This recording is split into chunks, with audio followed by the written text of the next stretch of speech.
A brawl is surely brewing. Now go! Once in a while, a game will come along that will truly change things up. Sometimes that's because of its graphics, like Super Mario 64. Other times, it's the gameplay, like in Doom or Halo. However, in this case, it's neither. It's the art style that the studio chose to go with in place of traditional graphics. As you might have guessed, today we're talking about CUPHEAD. I'm Scott Reynolds, and welcome to Fallen Star Gaming.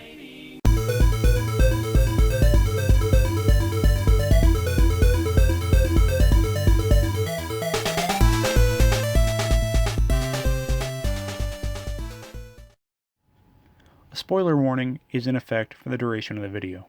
You have been warned. Please like and subscribe for more videos like this. CUPHEAD is a truly beautiful game. It perfectly blurs the line between traditional art and video games. Under the gorgeous exterior is a tough-as-nails game that will make you incredibly frustrated at times. The level of difficulty makes this game one of the most rewarding experiences in all of video game history. An important distinction here is that while undeniably difficult, the game is always fair. CUPHEAD, or Mugman, depending on whom you play as, handle magnificently. The controls are extremely tight and responsive, and almost every hitbox works as intended. The premise of the game is simple, yet incredibly effective at setting up the gameplay. As the game begins, the player is greeted with an expertly crafted jazz track as you flip through the story pages. CUPHEAD and Mugman are carefree kids, at least portrayed as kids, living in an idealistic lifestyle on Inkwell Isle. Ignoring the warnings from the Elder Kettle, they end up in the Devil's Casino. Things start off well for the two, but take a turn for the worse as the devil himself shows up, seeking to make a bet with them. If they lose the bet, they forfeit their souls. Just generic stuff you would expect from betting with the devil. CUPHEAD throws the dice and loses the bet. As the devil comes to collect, they plead with him, hoping for a way out of the deal. He hands over a list of others who are indebted to him and says he might be harden them if they collect contracts for him. Unsure of what to do, they seek the advice of the Elder Kettle. The Elder gives them a potion and sends the boys on their way to collect the contracts.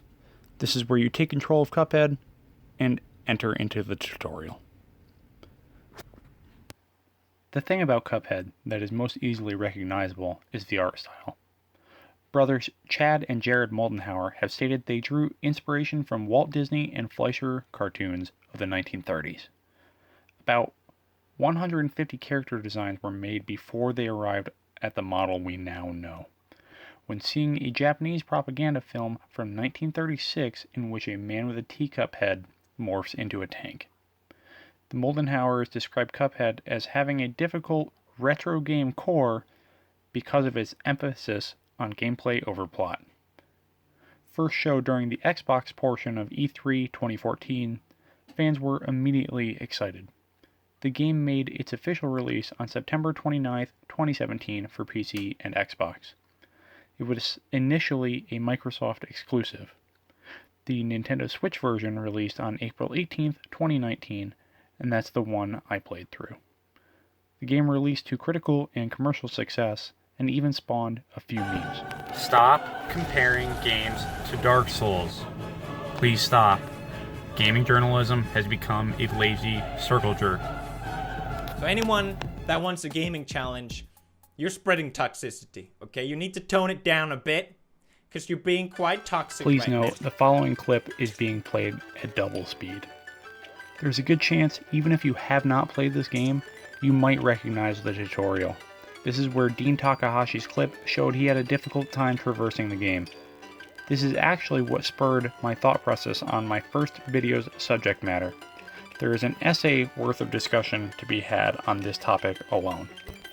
However, the short version is that many people were outraged that someone who was having such a difficult time with the game was in any position to be giving them commentary on it. The subject is a little more nuanced than this, but I understand the frustration to say the least. Does someone need to be a pro elite gamer in order to review this game? I don't think so, but they need to at least complete the fucking tutorial. And yes, I beat the game, so don't at me. I mean, this is painful to watch, especially at regular speed, where it took him over 20 minutes. Jesus Christ, Get it together, Dean. After moving on from the tutorial, the player is dropped into the overworld where the game actually begins. This is where the player is given some choice. Either attempt a run and gun stage, which feels very similar to either Metal Slug or Contra, or attempt a boss battle. The boss fights are the meat and potatoes of the gameplay. Generally speaking, this formula will remain for the entirety of the game. Run, jump, shoot, and dash through every stage or boss. After collecting coins during the run and gun stages, they can be spent at the shop to buy certain upgrades. The overworld consists of 3 islands. The first 2 islands both have 5 bosses, while the third has 7. Island 3 is followed by Inkwell Hell, containing King Dice and the Devil. While exploring the overworld, there are hidden coins and shortcuts to be found. There is also a reflecting pool on the second island that will tell you how many times you've died thus far. This is how I know I died 547 times on my initial playthrough. There are 6 different weapons to choose from. The pea shooter, which is the standard weapon you begin the game with. The spread, which functions similarly to a shotgun, high damage but poor range. The chaser, which while it has less damage than other options, will seek out enemies for you. The lobber, which has very high damage but poor range and does not fire in a straight line. Charge shot, which doesn't fire rapidly but can be held down to release bursts of damage. And finally, the roundabout, which can be fired with a boomerang effect. Out of these options, I usually found myself using chaser and lobber, as the homing projectiles let you focus on tricky platforming or hit bosses that are in odd positions. And lobber offers the highest damage in the game if you really just need to push DPS on a boss. There are 3 different specials that are unlocked after the mausoleum on each corresponding isle. Special 1 has Cuphead, or Mugman, tilt 90 degrees and spray the contents of their heads, cup heads, at the screen. This provides high burst DPS, but can often leave you very vulnerable. Special 2 makes you temporarily invincible. There's not a ton to be said about this one, other than it's the obvious best choice. Special 3 has Cuphead's spirit leave his body, except he's jacked as hell and whirlwinds through enemies doing damage. It's neat and definitely looks awesome, but I really didn't use it that much. It should also be noted, when the airplane levels, your special is locked into one that either turns you into a bomb that you can fly into enemies, or one that fires multiple arcing bombs. The last set of upgrades you can collect are the 6 different charms. Heart adds 1 hit point at the cost of doing less damage. Coffee auto-fills your super meter in addition to what you normally generate. Smoke Bomb makes you invulnerable while stashing. I found this to be the most useful personally. Pea Sugar makes your first parry happen automatically. Whetstone makes your parry do damage. And finally Twin Heart, which adds 2 hit points but reduces your damage even further. After droning on for a while, it might be pretty obvious that I'm a huge fan of Cuphead. I was really excited after this game was announced at E3 2014, and I eagerly awaited its release. The difficulty has done little, if anything, to slow me down at all. Some of the harder bosses had me literally screaming in joy when I finally beat them. Every boss felt like a true accomplishment in this game, and after my first playthrough, I was not ready to set it down. I went back and immediately started working on some S&P rankings.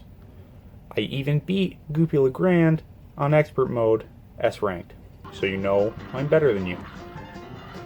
As for how this game works on Nintendo Switch, I will say that I have noticed absolutely 0 differences from the Xbox or PC versions.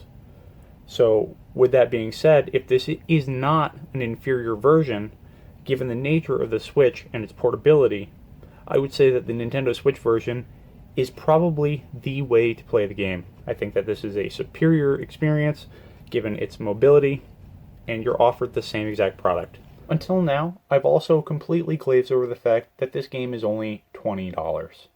It's also very easy to forget that this is an indie game and not a game produced by a company with very deep pockets. In fact, the Moldenhauer brothers even had to take out additional loans against their houses to fund this project, as it meant that much to them. Despite its beauty, Cuphead will make you angry. It will challenge your skills, and it refuses to coddle you. And this game is worth every single penny of that $20.